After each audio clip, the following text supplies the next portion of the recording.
เขาเจอเก่าสุดท้ายแล้วใครจะชนะทางด้านกองตะวันนี่เคยเอาชนะให้กับปอราชวัฒน์มาแล้วนะครับไม่ธรรมดาวันนี้ไปเจอเสือเท่าอย่างบอลเพชรครับอะไรจะเกิดขึ้นครับในสายจากแม่ครับเดินต่อสายจากนาประเสริฐครับ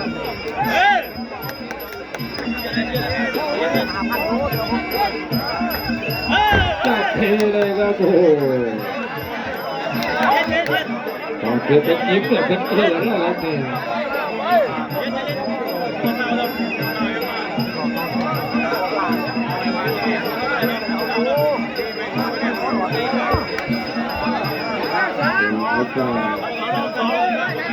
มารับกำลังกับศิลปะนะครับคู่นี้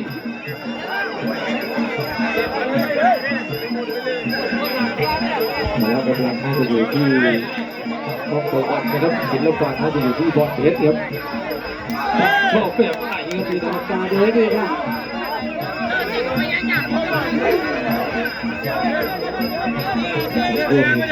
มาดูเบอร์ใหญ่ๆเสือสิงห์กระถิ่นดูมาเยอะเลยโอ้ต่อสมหมายครับนี่ตอนนี้มาเยอะพี่น้องมาบุกด้วย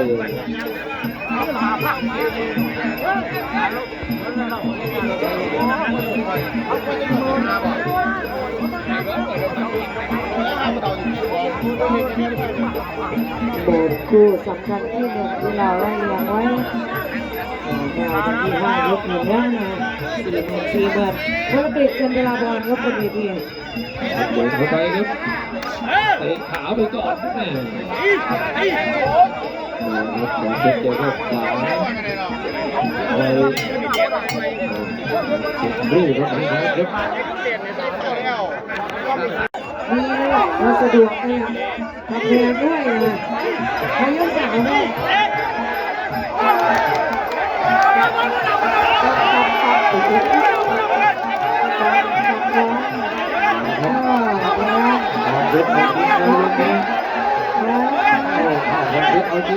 ตะวันไม่ได้คุยเราพรวิทย์ออกเป็นจอไปคนเอาไป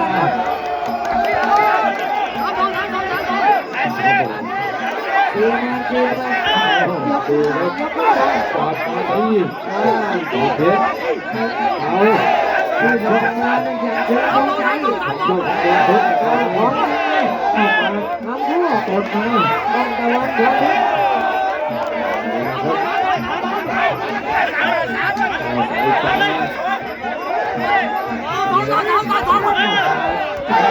40,000ครับไปกับกดมาเอาเพชรสองแล้วมาเขามีสองแล้วสองเลยครับรู้แล้วยกมือบอกยกออกมารับใครเลยนะครับ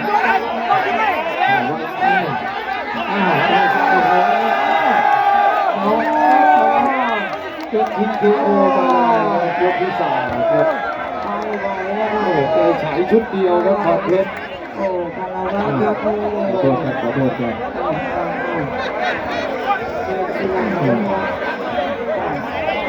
ไม่ดีด้วยค่ะบนเพชรจอไปคูมีกำลังใจนะคะต้นตะวันทีมงานจากรับแพทย์นะครับขอบคุณด้วยที่มาช่วยนะ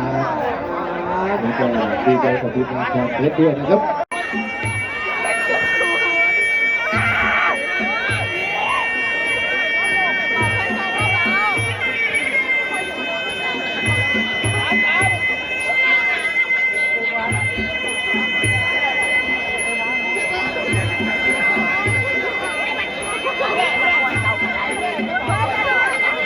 แดงนี่ก็จากฝั่งอุบลราชธานีนะครับนี่ครับกระดูกล้วนๆครับนี่ถอยออกมันเกียงแล้ววะไม่ไหวใกล้แท้กระดูกคนไหวเลยน้ำเงินนี่รุ่นน้องครับไอศครีมมรณะแต่ก่อนนี่เป็นพ่อค้าไอติมครับขายไอติมคีโมไปเจอโบกเจอวงไฮโลก็ใส่หมดไม่ส่งค่าไอศครีมเขาก็เลยไม่ขายที่มาของคำว่าไอศครีมมรณะ นี่คือที่มานี่คือที่มา ลูกผู้ทอดนี่แหละตั้งฉายาให้ โอ้ มัน โหมาดูคู่ย้อนยุคครับคู่นี้อุบลกับศรีสะเกษ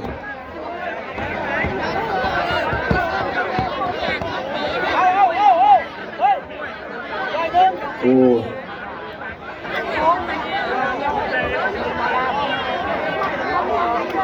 เอาดูว่าน้ำหนัก4 ปอนด์จะเป็นผลไหม แต่นี่ลดจนขาดครับเจ๊ข้องถูกใจก็มากับเจ๊ข้องหุ่นคือไฟแดงนี่หุ่นได้แบบด้วยขวาแม่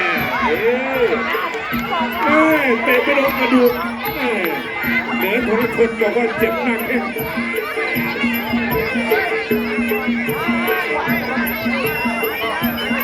ตรงนี้3 ยกพอนะครับเนื่องจากอายุเกิน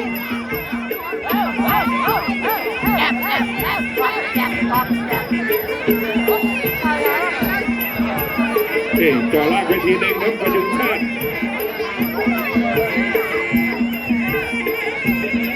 เหนือพลชนวันนี้มาบุกเลยครับครับได้ก็น้ำหนัก4 ปอนด์นะโอ้โหผู้บรรยายไม่ได้โอ้โหไม่ไหวจริงๆครับแบกอยู่ประมาณ40 กิโลนี่แหละขนาดถ้าต่อยไม่โดนนี่ก็ลงมันโดนนี่ก็เป็นเรื่องอยู่เหมือนกันนะโอ้จับใครเป็นผู้ประสานโอ้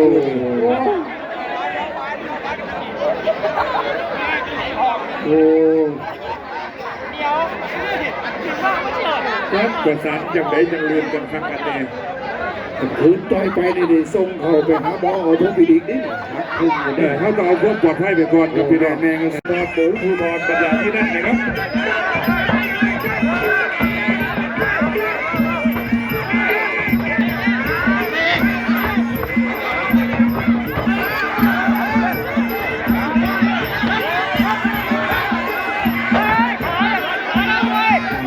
ต่อมารับหน้าให้สับด้วยศอกขวาของเพชรต่อแล้วตีของขวาเอาลูกที่3ได้เปิดเกมสนุกนะ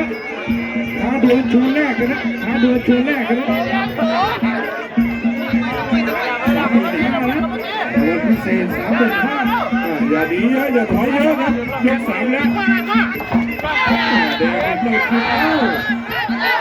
เตะไม่ฟาวเตะไม่ฟาวแล้วสอบไปครับต่อน้อยเขาแย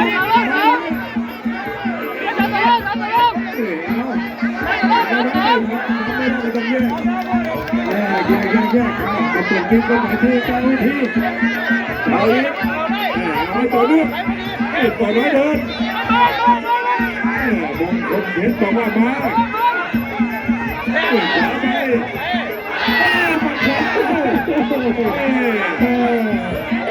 ต่อน้อยครับปัดตามตัวไม่ถึงสองมงคลเพชรเอาแยกไปดูไปดู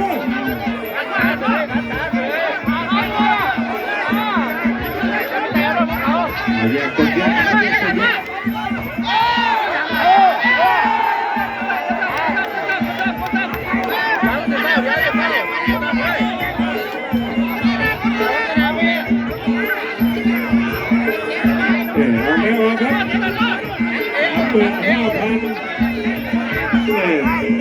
พี่เลี้ยงฝั่งแดงลงด้วยพี่เลี้ยงฝั่งแดงลงด้วย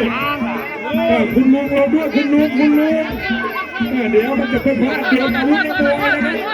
ลงให้สนิทครับลงให้สนิทเอาแล้วลงนี้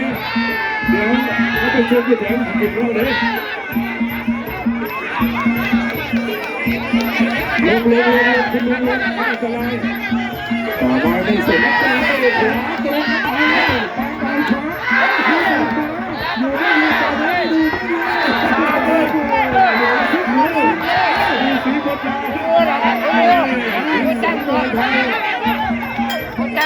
ยกที่3ครับยกที่3ทีมงานเวทีบอลครับทีมงานเจ้าหน้าที่เวทีมาพบอาจารย์แอดด่วนเลยมาพบครูแอดด่วนเลยครับ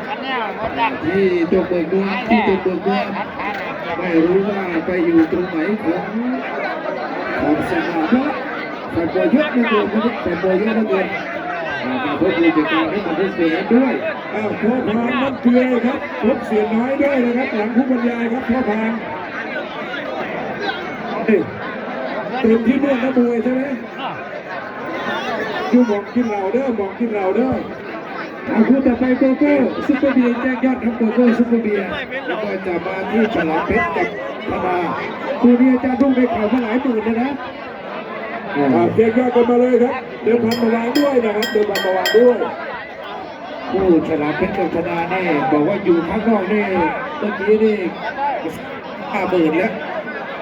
โอ้ไปเลขครึ่งแสนแล้วแล้วก็คู่เล็กๆที่จะคัดจากนี้ก็ให้พร้อมนะมีรางวัลพิเศษแจ้งด้วยโกโก้กับซุปเปอร์เบียร์ในพิกัด46กิโลกรัมนี่ก็ที่จะคัดจากคู่นี้แล้วก็จะได้ดูคู่ฉลามเพชรกับธนาหลายหมื่นเอาต่อไปยกที่4ครับมงคลเพชรกับต่อน้อย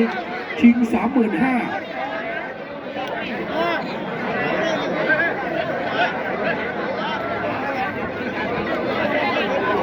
เอาทีมงานดูทีมมวยอาจารย์แอดสันติชัยเก็บสังกะสีเลยครับเก็บสังกะสีเลยเจ๊ติ๋มครูแพรบอกว่าเก็บเลยเก็บได้เลยเก็บได้เลยให้อากาศได้ถ่ายเทหน่อยรอไงเหรอเอาเดี๋ยวครูแอดเปลี่ยนใหม่อย่าเพิ่งเก็บเพราะว่าแฟนมวยยังได้เสียกันเยอะอยู่ อย่าเพิ่งเก็บครับไม่ต้องเก็บผู้แพ้ไม่ต้องเก็บจบทีเดียวค่อยเก็บ ทีมงานแจ้งมาไหวแล้วให้เดินเข้าออกทางเดียวจะลุกจะได้ไม่วุ่นวาย ไม่ต้องเก็บเดี๋ยวนายดาบจะมีนายดาบ มีได้ดาวเกิดขึ้นแล้วก็ยุ่งนะเด็กแล้วก็แฟร์ครับแฟร์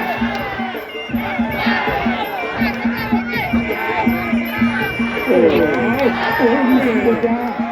ต่อไปก็พยายามจะมุดเข้าไปโดนสงสัยมันหอมมันยังไงยังเก็บ มีส่วน น่าจะใช้น้ำหอมยี่ห้ออะไรมงคลเพชรถึงจะหอมขนาดนั้น ทำให้คู่ต่อสู้เนี่ยเคลิ้มแต่ยั่วตลอดนะ โอ้ โอ้ โห โห 3,500ช่วงสงการนี่ก็คงจะพดตัดไม้ยูคาไปหลายวัน มีส่วนถ้าผ่านไฟนี้ไปได้ต้องกลับไปที่ต่อน้อยแล้วแต่ยังไม่ยกที่4แล้วนะยกที่43-5ด้วยเอาต่อน้อยว่ายังไงอยู่ห่างมองอาวุธไม่ถึงนะต้องกล้าแลกกล้าลุยมงคลเพชรนี่รออยู่แล้ว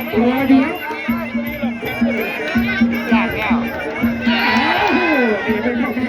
เอาไปเตะได้ด้วย โอ้โหคืนมันกันต่อน้อยหน้าตาคล้ายๆญี่ปุ่นนะตอนนี้เลย ใช่หน้าตาแกคล้ายๆนักมวยจากประเทศญี่ปุ่น ใส่กางเกงโยกขาวเฮ้ย ลึก เอา ครับ โอ้ไม่ไหวนะครับอาเพศสมควร มีงานทำแล้วคุณหมอมีงานทำแล้วสอบเนี่ย